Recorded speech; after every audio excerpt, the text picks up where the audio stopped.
एक बार सभी मिठाइयों में आपस में झगड़ा शुरू हो जाता है। रसगुल्ला कहता है मैं सबसे मीठा हूं। लड्डू कहता है तुम नहीं, मैं सबसे मीठा हूं। उसकी बात सुनकर जलेबी कहती है नहीं, तुम सबसे ज्यादा मैं मीठी हूं और मेरे अंदर जो रस बहता रहता है उसकी वजह से मैं और ज्यादा मीठी लगती हूं। इस पर इमरती कहती है तुम चाहे कितना ही रस टपकाती रहो, मीठी तो मैं हूं।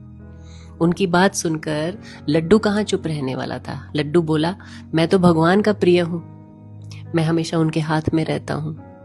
उनकी बातें सुनकर हलवा भी कहाँ चुप रहता। वो कहता है कि तुम बेशक भगवान के हाथ में रहते हो, लेकिन भगवान का भोग तो मुझसे ही चढ़ता है, इसलिए मैं सबसे मीठा हूं।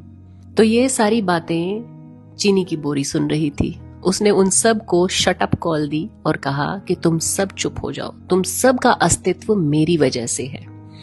मेरी गैर हाजिरी में तुम सब आटा, मैदा, बेसन, दाल का पाउडर सिर्फ यही हो।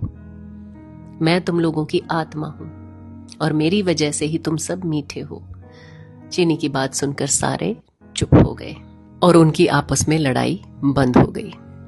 और हम इंसान भी ऐसे ही हैं।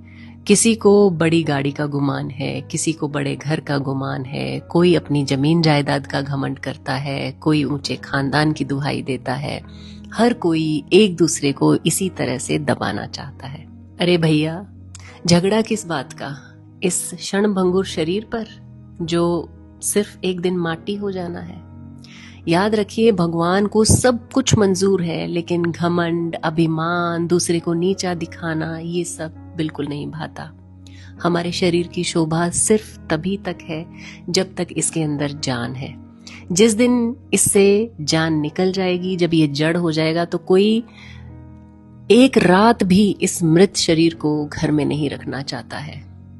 और हम इसी बात को पहचान नहीं पाते हैं कि एक दिन हम यहां से रवाना हो जाएंगे, फिर हमारा भी सारा प्रोग्राम दूसरे लोग ही बनाएंगे, मिट्टी में मिल जाएंगे, लेकिन फिर भी जीवन भर इस शरीर को संवारना सजाना छोड़ते नहीं हैं, अपनी इस अकड़ को तोड़ते नहीं हैं, दूसरों की मदद करने की सोचते नहीं हैं। और जाते जाते एक भीतरी और गहरी बात और सुनिए, जिस्म और रूह का क्या गजब रिश्ता है। जिंदगी भर साथ रहे मगर तारुफ ना हुआ।